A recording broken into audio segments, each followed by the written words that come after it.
Psikologi Abdurrahman. Nah, jadi teman-teman, hari ini kita akan kedatangan bintang tamu yang belakangan ini meraih prestasi, yaitu juara satu speech competition di Muslim Fair Competition. Nah, yaitu di sini sudah bergabung sama kita Asma Sumaya. Halo Asma. Halo. Nah, jadi kita hari ini akan mengupas tuntas tentang pengalaman Kak Asma selama mengikuti kompetisi tersebut. Nah, sebelum itu kita mau tanya nih, bagaimana kabar Kak Asma? Alhamdulillah, kabar saya baik ya. Alhamdulillah. Cukup menunggu ya sebelum kita mulai ini. Baiklah, boleh dong perkenalkan dulu Kak Asma ini gimana latar belakangnya gitu, bisa disampaikan aja. Oke, salam dulu ini. Oh iya boleh. Oke, assalamualaikum warahmatullahi wabarakatuh. Waalaikumsalam warahmatullahi wabarakatuh. Halo teman-teman, perkenalkan nama saya Asma Sumaya. Saya ini dari Indragiri Riau ya. Saat ini saya mahasiswa di Universitas Abdurrahman, prodi psikologi. Saya kelas pekerja di sini. Jadi saya kuliah sambil bekerja gitu. Oke, angkatan berapa? 24. Oh, angkatan 24. Gacor ya Kak Asma ini, kelas karyawan, kuliah juga, terus masih sempat ya meraih prestasinya gitu. Boleh nggak Kak Asma cerita sedikit bagaimana Kak Asma bisa sampai ke dalam kompetisi speech Islam Fair ini? Oke, sebelumnya saya juga termasuk Kosma ya, Kosma di angkatan 24 jadi informasi itu kan di grup. Setelah itu saya share ke kelas, dan pada saat itu motivasi saya kenapa saya mengikuti itu adalah sebelumnya saya memang suka public speaking, tapi jarang mengikuti lomba seperti itu karena nggak ada kesempatan. Nah, ketika ada kesempatan ini saya ingin coba gitu, lagi bahasa Arab kan gitu. Jadi di situ saya pokoknya pengen lah gitu, cobalah gitu.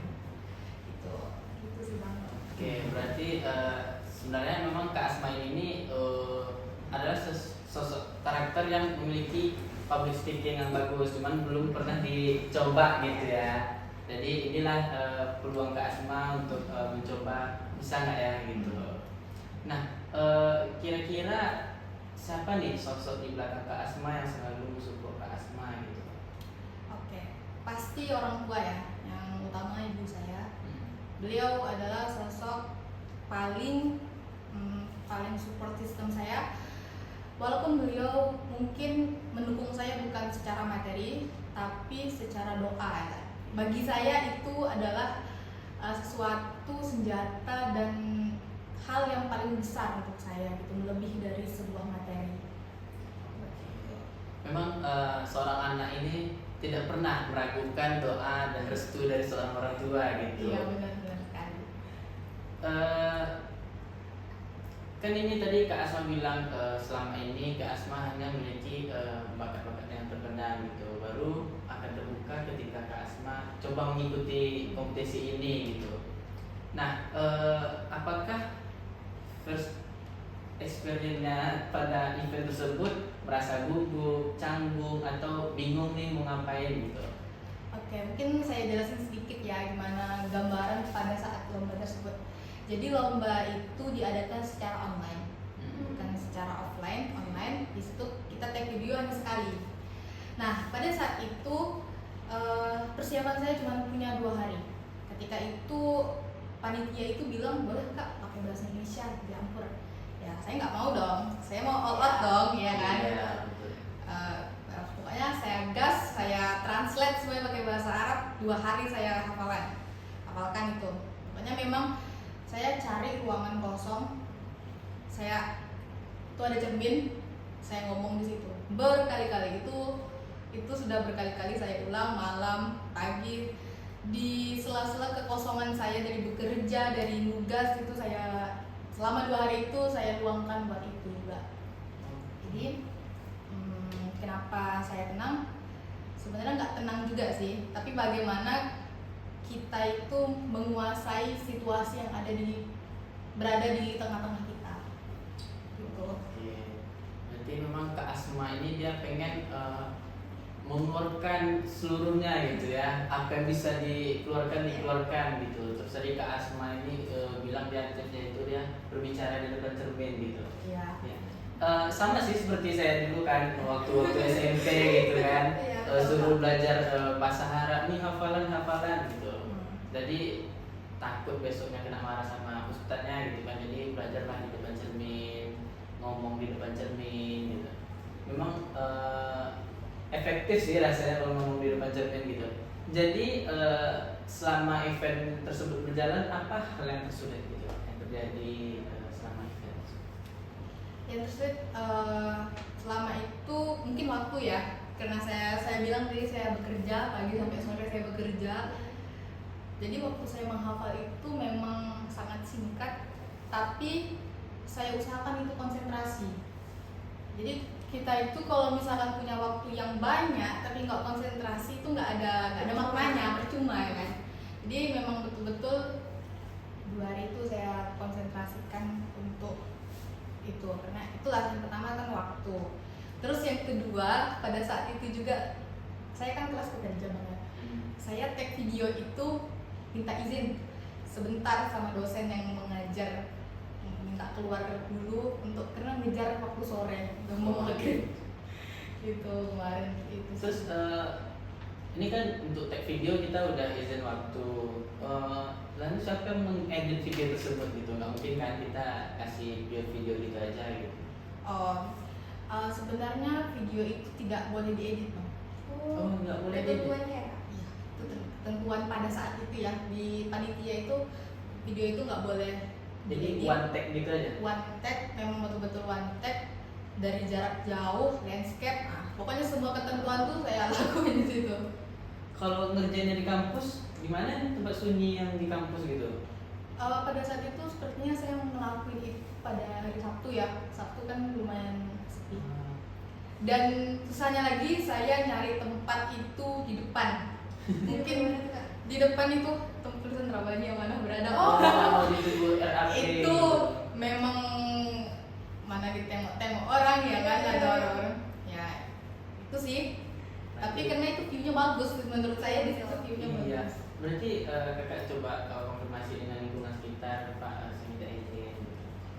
Pada saat itu kayaknya tidak ya, karena kondisinya tuh lumayan kondusif, jadi ya udah langsung Jalani aja gitu. Iya. Itu ngeteknya betul-betul sendiri. Enggak, saya punya Dibantu teman juga ya. tim sukses juga. Yes, Teman yang nemenin saya untuk video sampai keringet-keringet, ada yang juga yang nungguin di depan juga. tim sukses yang bikin sukses ya. Berarti temannya juga izin ya kak di jam kelas? Iya, saya yang atas nama saya juga. Kece banget ya mereka. Berarti kena ikut lombanya hampir 2, belum lagi dihafalin, Iya. belum lagi ngebut bikin videonya. Berarti kakak itu lombanya dalam bahasa Arab ya? Kakaknya sendiri itu udah punya kemampuan dalam bahasa Arab dulu? Iya, saya alhamdulillah punya basic bahasa Arab juga, karena saya tamatan mondok dulu. Ya, mondok, dan pondok saya itu wajib berbahasa Arab atau nggak berbahasa Inggris pada saat itu. Kenapa saya bisa public speaking? Karena di pondok saya itu setiap minggu 3 kali, dalam seminggu itu kami pidato 3 kali, bahasa Arab sekali, bahasa Indonesia sekali, bahasa Inggris sekali. Boleh nggak kak coba ini perkenalkan diri pakai bahasa Arab ke teman-teman nih. Siapa tahu teman-teman pengen dengar kan gimana bahasa Arab itu gitu kan. Dikit aja ya. Boleh.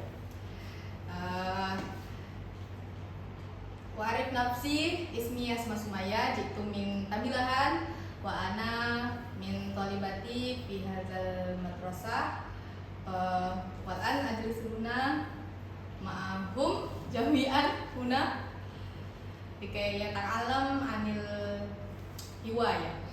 Alas, syukran. Assalamualaikum warahmatullahi wabarakatuh. Alhamdulillah. Terjemahkan. Perkenalkan nama saya Asma gitu kan. Oh, ini berarti bisa juga. Terakhirnya terima kasih gitu. Belakangan ini bagaimana nih perasaan Asma setelah mengetahui wah aku nih sudah mendapatkan juara 1 gitu? Itu lombanya itu udah berapa lama ya? Itu sekitar sebulan atau berapa ya? Itu pada saat itu pengumuman itu sedang ujian. Sudah ujian? Sedang ujian. Iya, saya take itu pas momen-momen mau sedang ujian. Jadi pengumuman itu saya dapatkan ketika selesai UAS kemarin. Nah, itu lega ya, hadiah dari UAS. ya itu senang, alhamdulillah. Ternyata tapi di situ tidak membuat saya ini ya, tidak membuat saya puas karena itu lingkupnya online gitu kan, dan saya pengen lagi kalau cuma sekali bisa jadi itu keberuntungan gitu kan. Iya, Bisa jadi itu keberuntungan gitu. Bisa hoki aja kan. Makanya saya sekarang ini mengusahakan kalau bisa kita ikutin yang lain, kita coba gitu. Berarti ada kemungkinan untuk mencoba event selanjutnya gitu ya? Iya, seperti sekarang ini saya ngikutin lomba KIMSI. Oh, gipsi. Tapi Kategori apa tuh? pidato. Oh, pidato. Bahasa Arab juga? Bahasa Indonesia. Oh, bahasa Indonesia. Nggak mau coba bahasa Arab lagi? Nggak ada ininya soalnya. Nggak ada ketentuan ya? Kalau disuruh bahasa Arab bisa, tapi nggak ada ketentuannya kan. Bicara soal public speaking ini tentunya kita juga butuh rasa percaya diri kan. Nah, jadi bagaimana nih cara Kak Asma mampu meningkatkan skill public speaking dan rasa percaya dirinya gitu, menumbuhkan rasa percaya diri? Cara menumbuhkan rasa percaya diri. Persiapan. Satu itu persiapan. Jangankan kita mau public speaking, mau pidato, kita ngomong depan orang aja nggak ada persiapan, presentasi dan nggak ada persiapan itu kan ngamuk-ngamuk gitu kan. Jadi yang pertama itu adalah persiapan tentunya. Yang kedua adalah latihan. Ya, apa yang orang lihat saya pada saat ini, pada hari ini itu adalah hasil dari proses-proses saya sebelumnya gitu. Dari pembelajaran saya, dari yang lain itu adalah hasil, dari yang ini sekarang adalah hasil gitu. Jadi memang butuh waktu, butuh latihan, butuh persiapan. Oh, jadi itu ya Kak. Nah, ada nggak Kak momen-momen kecil yang sangat berkesan dan mungkin nggak dilihat orang lain sebelum Kakak ngirimin tulis video lomba itu? Entah Kakaknya doa dulu yang banyak, tahajud dulu sebelumnya, gimana gitu? Banyak berdoa kepada Iya, Allah gitu ya? dalam langit biar nambah doa ibunya. Kalau waktu itu pasti berdoa pasti kan. Doa memang minta sama Allah, minta doa sama orang tua. Kemudian yang orang nggak tahu itu persiapan gimana saya mempersiapkan itu orang nggak tahu. Gimana riuh-riuhnya saya menyiapkan itu orang nggak tahu gitu. Lagi proses mengingatnya Kak Iya. awalnya. Iya betul. Dari bahasa Arab kan. Terus kan ini nunggu pengumumannya pas lagi UAS ya Kak? Itu Kakak deg-degan nggak? Ada rasa tegang nggak gitu sampai mengganggu konsentrasi dan sebagainya? Enggak.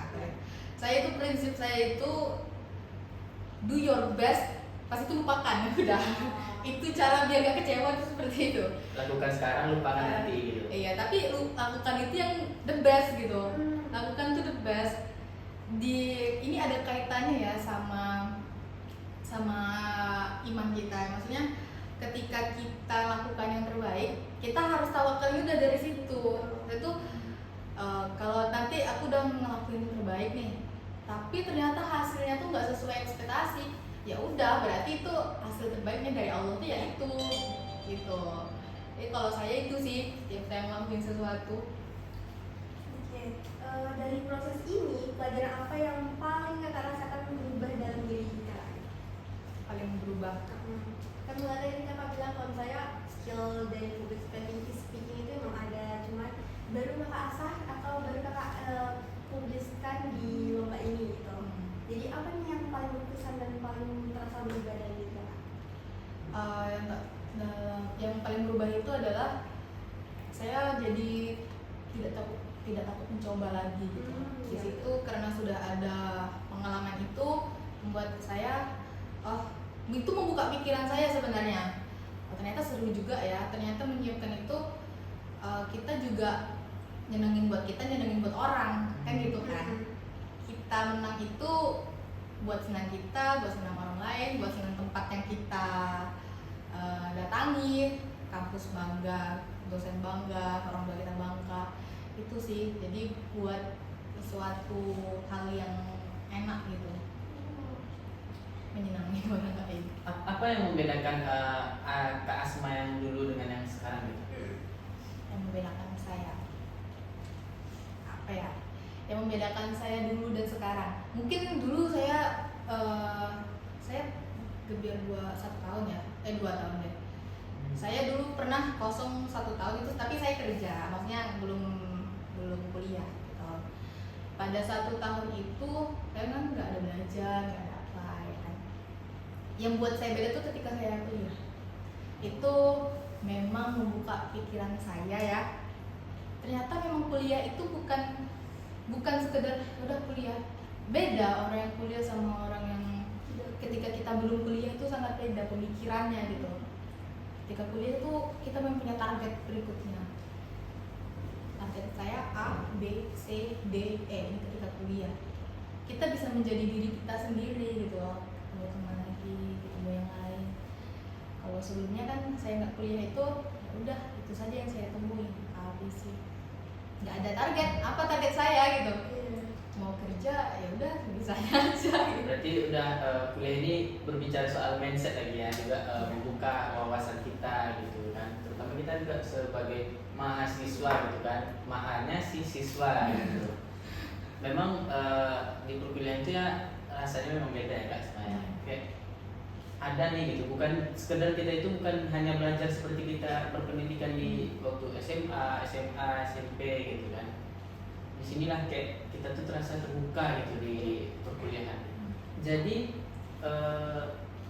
bagaimana nih Kak Asma setelah ini?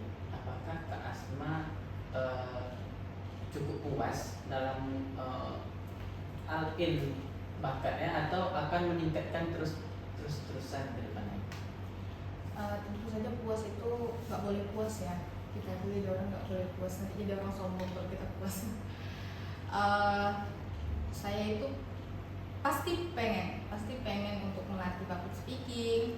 Kalau bisa memang saya tuh berniat mau private public speaking gitu kan, tapi memang waktunya nggak ada dan dana juga kan. Tapi niat itu ada, memang kita mungkin saat ini saya mengasah itu dengan ikut lomba aja. Jadi dengan itu kita latihan secara otodidak kan, jadinya kan kita melatih diri kita sendiri gitu. Tapi nggak akan puas sama apa yang kita dapatkan. Mau belajar lagi. Memang prinsip Kak Asma ini dari awal itu udah bagus ya, dari cara beliau ini meningkatkan dirinya, bagaimana cara beliau ini merubah sudut pandangnya, bagaimana cara Kak Asma juga untuk memulai hal-hal baru gitu. Terus bagaimana nih Kak Asma ketika memberi hadiah untuk diri sendiri? Ibarat istilahnya kalau kita di psikologi ini kan self reward ya gitu. Atau anak Gen Z sekarang kan suka banget tuh, duh aku capek nih, pengen self reward dulu, pengen me time gitu ya. Oke. Pada saat itu memang saya terkenal, saya tinggalnya di asrama dulu ya, tinggal di asrama. Jadi susah keluar juga kan. Jadi self reward saya itu biasanya beli makanan yang enak. Beli makanan yang enak.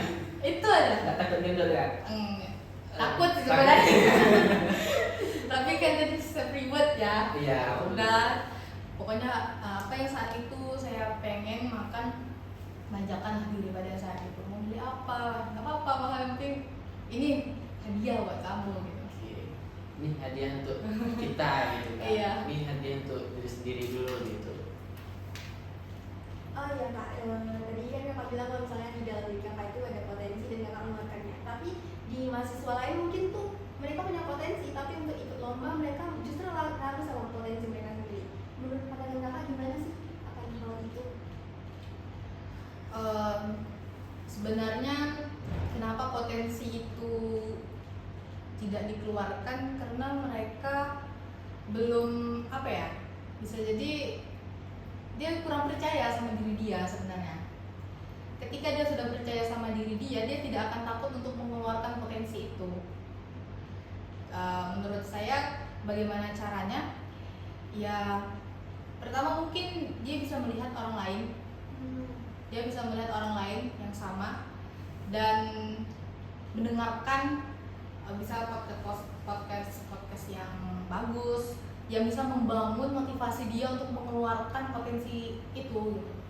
Kadang bisa jadi dia nggak sadar dia tuh punya potensi. Itu dengan dia mendengar, dia tahu mungkin ternyata aku punya potensi ya gitu. Barulah di situ ketika potensi itu bisa keluar kadang ketika ada kesempatan gitu. Kayak saya tadi kan karena ada lomba gitu kan. Ya, jadi kebetulan ada lomba nih, jadi Iya. hadirlah semuanya gitu kan. Kapan lagi nih gitu. Iya itu. Kadang orang tuh punya potensi dia tapi dia nggak percaya sama potensi dia gitu. Betul. Oh, berarti dari dulu diri sendiri ya Kak, Iya. baru cari role model untuk niru serta mengembangin diri lagi. Kalau gitu Kak, kalau Kakak diberi kesempatan untuk bimbing mahasiswa lain ikut lomba seperti ini, apa pesan pertama yang akan kamu berikan kepada mereka?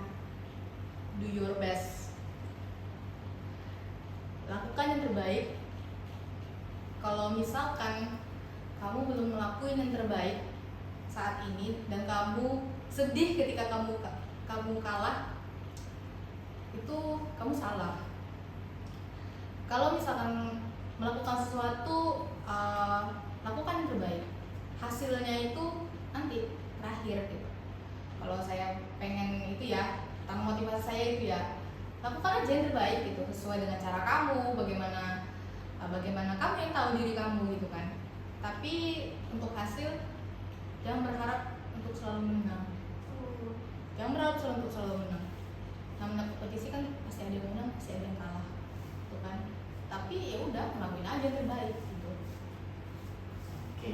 Sebelum kita tutup nih, ada nggak hal yang ingin Kak Asma sampaikan untuk orang tua atau kerabat ya, atau teman-teman yang udah mensupport Kak Asma selama Kak Asma ada di dunia ini gitu?